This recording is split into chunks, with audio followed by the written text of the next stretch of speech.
guys, and welcome back to the final episode of Outcasts to Icons with Roma. Obviously, we still have some games with Belgium to do, but this is the final episode where we will be in charge of Roma. I said I would end it at the end of the season, no matter what happened, whether we won the Champions League or not. Now, obviously, you can't tell from what's on the screen whether or not we've won the league, and what we're going to show you now is like it's a highlight package for the Latina game, but it's not just the goals. It's a sort of a more comprehensive version of the highlights. That way we can really feel the tension, because believe me, it was tense as balls. So I'll join you after that in a second. Certa, slipping it up for Di Placido. Can he grab another goal? Marks into the box. Will he shoot? He does. Goes near post, and that is Latina 0, Roma 1, and Cesar Marks with his 14th of the season could have just scored the goal that wins Roma Serie A. Falcao's ball to Catarini. Goes short. Catarini can whip one in. Goes to the edge of the box, and it's been intercepted there, but one back by John Certa. Always a good performer.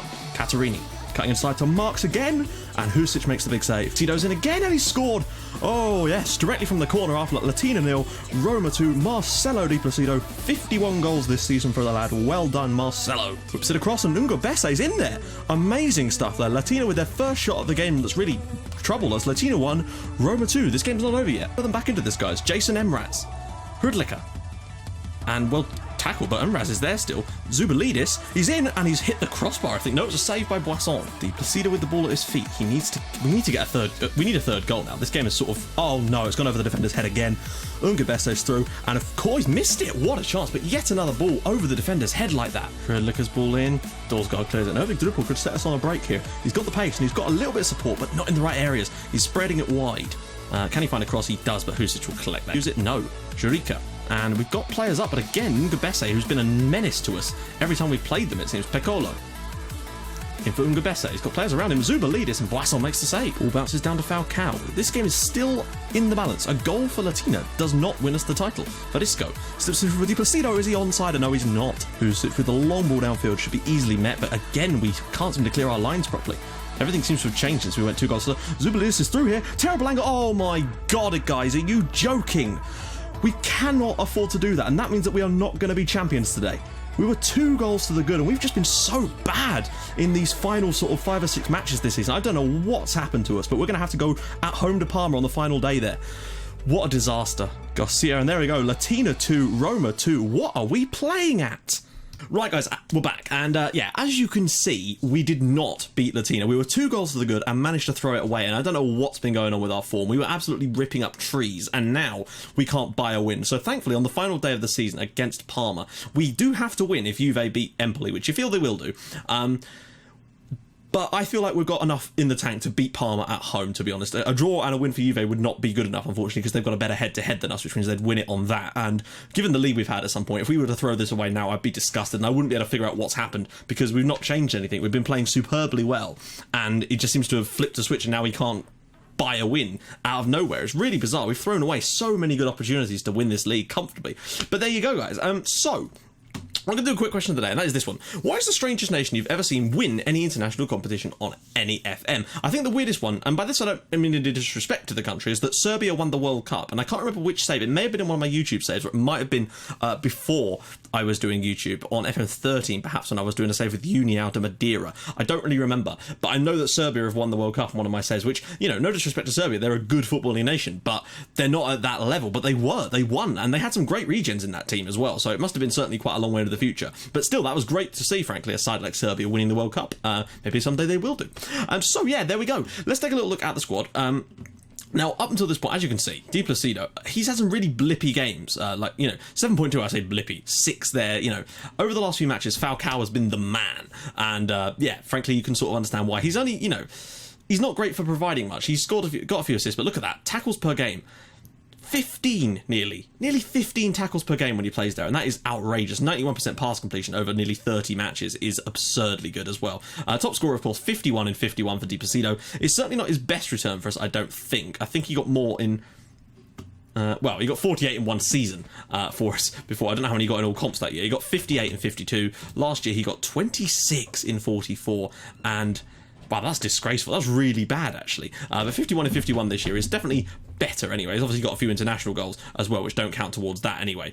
So yeah, not bad for him so far. In his total club career, 160 goals in 198 games. Now, what I'm going to do, after this episode, I'm going to make a separate version of the save file, And I'm going to, or I could just do it after the World Cup. I'm not really totally sure yet. And we're going to sim 10 years into the future and see where Placido and probably Slavi Danchev and maybe a couple other favourites from some of the other clubs have ended up in their careers. Kind of like I've always done. It might take a little while to come out because unfortunately this save is going to take ages to actually sim that kind of length of time. Even if I turn leagues off because we're so far into the future, it will just take bloody ages.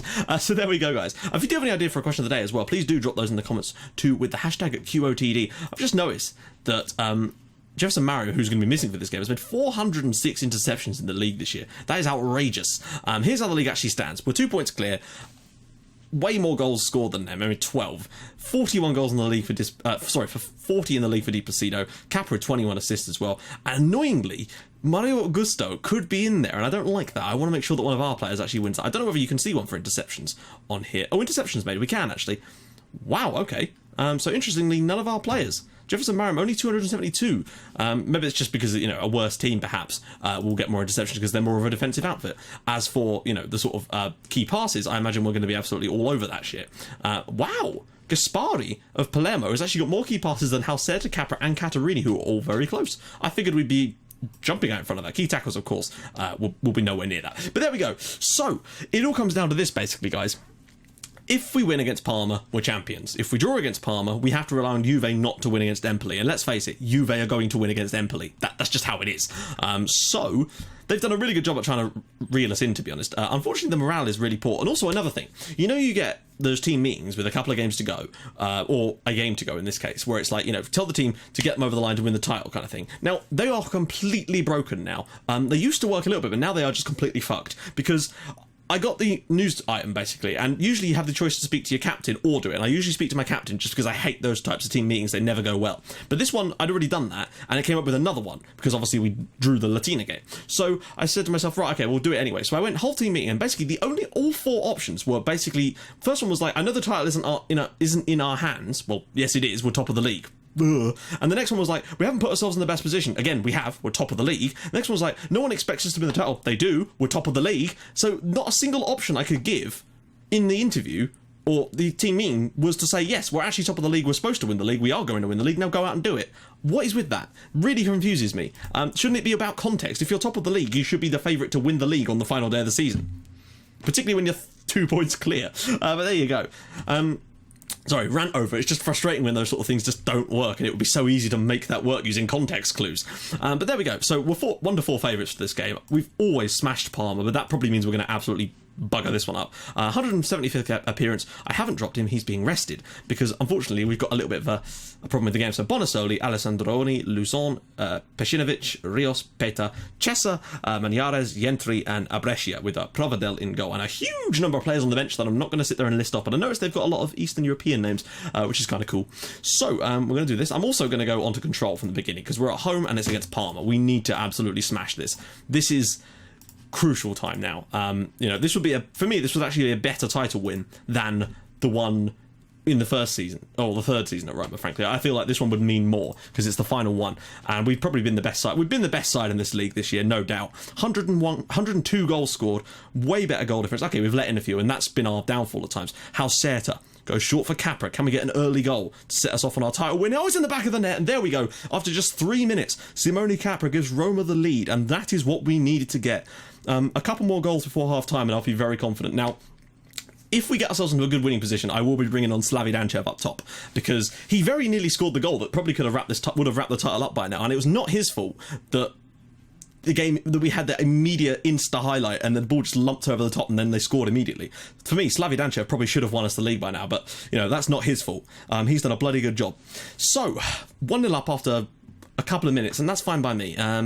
Here we go again, perhaps. I don't think Parma will cause us too many problems today, frankly. But then again, I didn't think that about Latina either. And they didn't for a while, and then they just did. And I couldn't notice any formation changes. That's why I couldn't really do a lot. Capra slips it through for Marks. He's onside and he's put it in as well. 15 minutes on the clock, and that is Roma 2, Parma 0. If we're 2 goals to the good at half-time, I'll probably bring on Danchev. I'm actually surprised Di Placido hasn't got on in the act so far, but that's more like it, guys. An absolute walloping on the final day to win the title in style would be delightful. Capra brings it short. Marks scores his 15th goal of the year. That's pretty decent. He came in to replace Zivkovic. Admittedly, he's not got the same number of assists as Zivkovic, but that's because he's not a set-piece specialist. And frankly, I actually think that he's been a fairly solid player for us. In fact, I think he's been an apt replacement. Capra on the edge here. Can he shoot? on the rebound there. Rios now upfield, and Dalsgaard will get across to that. Now, I am going to actually put it on retain possession a bit more, because we actually don't seem to be doing that well with that. Not that it's made any difference to the scoreline, but I'd like to see us keep a bit more of the ball. Marks, can he whips it back across? Cleared away. It's going to go out to Capra, who might find his fullback partner again. That's a great play, actually, to find Marks. Di Placido couldn't quite get in there. It'd be good if he could score a goal on his final, well, not his final appearance, but our final appearance as Roma boss. Well, then again, I mean, this might well be his final appearance too, because let's face it, almost always these clubs seem to sell the players the moment you move on. If you build an amazing team, by the time the summer goes, it's just gone. Juve are beating Empoli now, so the pressure is on, but we are 2 goals to the good. We should comfortably get to that. There's 3 of them around it. There we go. Then again, I've seen those sort of situations go horribly wrong before. I'm tempted to... I don't know what to do regarding resigning from Roma, because we've actually got a friendly against Belgium, which I set up, and I'm not sure whether I'm actually allowed to be in charge, technically the manager of both teams. Obviously I wouldn't be able to in the game, but whether I'm actually allowed to even be technically the manager. There we go, Di Placido's goal. 31 minutes on the clock, Roma 3, Parma 0, 52 in 52 for Marcelo Di Placido, 41 in the league. That's Messi-esque. Well, it's not Messi-esque. Well, 48 was. That's 2 seasons for us that he's hit more than 40 league goals, which for me is outstanding. And that's Millington-esque. Messi's long retired, as we well know. Juventus are 2 goals to the good. Right, Rios now for Parma. Can we get a breakaway, or is this going to be Parma scoring? It might work. This is going to be a Parma goal, isn't it? Pešinović, there's plenty of players there. There's like 6 of them here. We shouldn't really allow a goal from this position since we're set, but it's probably going to be ball whipped at the back post, and oh no, I stand corrected. I've seen too many of those. I keep finding myself predicting things that just never happen because I see it so often. Dalsgaard, Arapi, to Capra, to Catorini. I don't know why I'm doing it in an Italian voice. That makes no sense. Di Placido. Oh, he could slip in through. No, he's going to go alone. Oh, goes back for a dribble, back post, and Marks couldn't quite get a good enough touch to that. Should really have been 4, and it should have been a second goal of the game for Cesar Marks, really. In the second half, I might open it up a little bit. In fact, I might do it now. Turning offshore to passing, and just letting them be a bit more expansive in the second half. We've got a 3-goal lead. We can try to... I might even be more expressive on for the second half, just see what they can come up with. Di Placido's in the box. What a strike that is, and I think that was an incredible save in the end, so well played the goalkeeper on that one. Okay, interesting.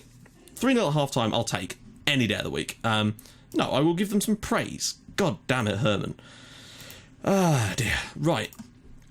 So, Simone Capra is probably the standout player in that game with a goal and an assist in the first half, but I'm also going to turn it on to be more expressive in the second half, just because, why the hell not? I'm not too bothered. They've changed it. Wow, look at that. It's like a plane going...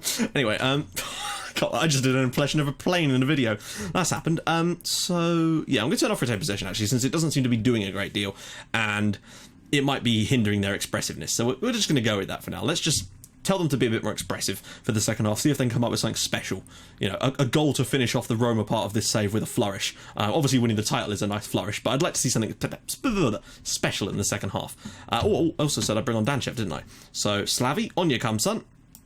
Anyone else I feel gives... I'll tell you what, I actually feel that Verisco deserves a run out in this game too, and a player that I feel would have been amazing for us, given the opportunity and a bit more time in the team, is Manuel Jesus Hernandez. So I'm going to bring him on too. I know it's a triple sub at this stage, but at this point I'm not bothered. We're going to win the game, and I want to give some of these guys a little bit of a cameo. And you never know, Verisco or Danchev might get us a goal at some point. And plus Di Placido scored, so I don't feel so bad about taking him off. Alessandroni now, out wide. Then again, we'll probably go and concede 3 goals now.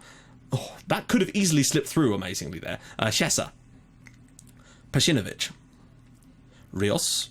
Bonassoli. He's the wrong side of our defense. Luzon, and a good tackle from Kaleshnikov. Again, I don't know why they clear it there. There's no we've got players all over the pitch, except where the goalkeeper clears the ball to. We had time. Rios, Bonassoli. Back to Rios. We're doing all right at getting it. Uh-oh, that's going to go straight behind the score. And there it is. Super subs, guys. Super subs. Sorry, I'm incredibly parched. You can see that I'm coming from a mile away, and that's my fault for making the guy track it. But what I don't get, right? If you can track your defender, your attacker, into the box like that, why is it when the pass is played? I know you can try and play offside, but he's not. I've not set them to do that. He then runs away from him instead of continuing the tracking. It's very frustrating when that happens, and it does seem to happen a lot. They'll track them so deep that they play them onside and then run away from them when the ball's actually played. And it's come across and cleared. 3-1 up though with 10 minutes, with sort of 15 minutes to go. I'm pretty still confident about this game. Irving Drupal, ball in, and oh dear, that's pretty damn poor actually. Brescia now. Parma like playing it short, and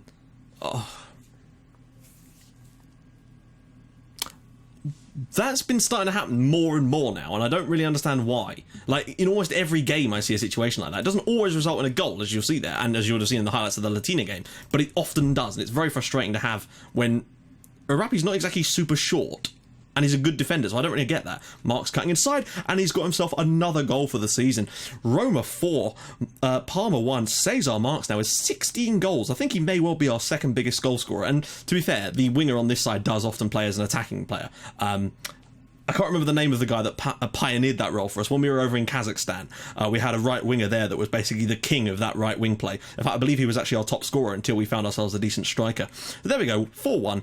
Title is ours. Juve have certainly ran us very close though, and that's credit to them for actually pulling the lead back, because at one point I think they were actually 10 points behind us and they pulled it back to 2, so well done then. But they had a horrible run. I think they lost 3 in a row at one point, and that completely destroyed their season. And that's how easily you can lose a title, I guess. You know, we've had seasons where we've done things like that. They've actually won more games than us, but we've not managed to lose as many, and that's the key thing for us. We've drawn a few, we've rescued points from dangerous situations, and we've also thrown away lots of points from dangerous situations too. I will do a quick squad report after this game as well, guys, before we look forward to the Belgium games in the World Cup. Now, I'm going to do there we go, Roma 4, Parma 1, we are champions of Italy, there we go. 2 goals for Cesar Marks, he deserves the man of the match award, and an assist for Cosimo Varisco off the bench, so that's good to see from the youngster. He would have been a good player. I might actually keep a look on him as well into the future. So there we go, 106 goals scored in the league. We are champions of Italy for the second time under our tutelage, so that's good. But yeah, the World Cup with Belgium. So what I'm going to do, because we've got a load of friendlies lined up beforehand, in the next episode of this series, you're going to be seeing the highlights of the friendlies, because I figured I may as well show you them, as well as the first game in the group. Now, the reason I'm doing that is because if I did the first 2 games in the group, and then in the next episode decided to do the third game of the group, and these are all live comms, by the way, and the first knockout round game, if we got knocked out in the group stage, which could still happen, you know, you'd know that we got knocked out by the length of the episode, which is why I'm going to do that, so that there's no potential for spoilers there. You know, if we go out, you'll see it. If I do it like this, then there's no spoilers potential in the lengths of the episodes or whatever like that. So yeah, it won't make it any longer or shorter over the number of episodes we do at the World Cup in the Open, but I just think that this would be better as well. Plus you get to see highlights of the friendlies as well then, since some of them are a bit interesting. I'll show you who we've actually got friendlies against. We've got friendlies against Roma, of course. We've already played one against Algeria, American Samoa, and Burkina Faso, because I was just going a little bit mental. I wanted to make one against American Samoa. I love those lads. But as you can see, in the World Cup, we've got Uruguay, Honduras, and Poland in our group, and that may look easy, but you just never know with these things. So guys, let's just do a quick squad report. Now, we've won the league, and that's fantastic. That's not the right team, Matt. Squad. There we go. Right. You notice we actually got a better transfer budget this year as well. Right when I didn't need it, but there you go. As for the squad, right, so over the last 5 games we don't really care about that. So far this year, in fact, we're just going to do it like this. So we've got a lot of players, we may have to, yeah. So Di Placido, I mean, look at him. He's a Goliath of a player. He can actually play left wing as well if we'd wanted him to, but he's just a monstrous player. Very few stats. The only thing that is off, like a blue on my screen is aggression. And if that was a little bit higher, it might actually get him even more goals, but there you go. Rogerio Delorio never really played for us, to be honest. Elvis, he may only be a 1-star player, but he had a torn hamstring, and he's still played a few games for us this year. Never started any matches, but he did score 3 goals off the bench, so you got to love him for that. Irving Drupal, you know, came in for a relatively small fee. I mean, look at that, he's worth 16 million. We got him for like 3.8 from Bayern. He was transfer listed and we let him go. We got him, and I feel he was a decent piece of business, frankly. Falcao he was here when we came, and he's a monster as well. Great player. He's already signed a new deal with someone else, I think. Matteo Galbiati, again, didn't really play for us, but has got some incredible facial hair going on. Geronimo Garcia was one of the originals on that left wing, but has slowly been faded out by Irving Drupal. Ane Handanovic was a player I signed when we first joined. He looks like a child, and he's 21 years old. He's got that Kevin De Bruyne look. We never know how he'll turn out. John Halserta, he seemed to actually get better with age. It's very strange. At first, I never used him, but he just seemed to get better and better. Vyacheslav Kalashnikov, weirdly, didn't really fulfill his potential. I actually started to prefer Alban Arapi in the end. Anderson Kawasi barely played for us, and you can sort of understand why. Gunnar Gael Laxdal, who's an Icelandic player, was another one of those ones I brought in early on, but just never amounted to anything. Alberto Laquesa was our backup keeper. Alejandro Lorenzo was a player that we really did rely on a lot in the early days of this save, but just sort of got phased out in the end, and actually went out on loan to Ghent this year as well. In fact, I think he may still be there. Mikael Magnusson is yet another. He does not look Swedish. He looks more like a Rasta than he does Swedish. But there you go, Mikael Magnusson.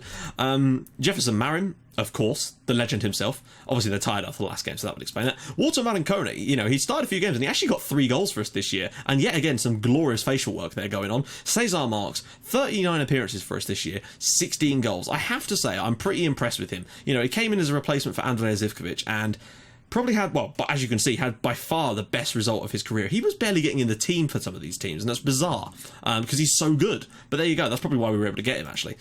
Next up, we've got Alejandro Matarazzo, who didn't play at all for us. Marco Paolucci played once in a cup game, I think. Emmanuel Patalis, again, no goals for him. Ilian played a few times, but he was what I was talking about with the waste of money, and you have to pay us so much to get these types of players. Antonio, I think he's done a solid job for us. The Brazilian 51 appearances this year. He started 51 out of our 53 games, I think, so that's not bad. Pietro Aquilante, again, played 1 substitute appearance. Aquino, with his stick-on beard, brilliant there. Albin Arapi, still lots more potential in this. How tall is he? He's not stupidly tall, and his jumping reach isn't fantastic, I have to say. So that might be the reason that they do go over his head sometimes, but it's still very frustrating because, he's got 17 positioning. Just stand further back. That's what I don't understand. Okay, fair enough, he's not going to win every single header. He's got okay heading, but his positioning and that kind of thing should be good enough so that he doesn't need to win the headers, particularly in those situations when he could just walk a few steps back and collect the ball. So that's what's frustrating about it. Elifur Björnsson is another Icelandic player. There was quite a few when we joined, actually. And Emerick Boisson, of course, the big goalkeeper who, despite, criticism, he's a good keeper. Giancomo Brescia as well, yet another player that never plays.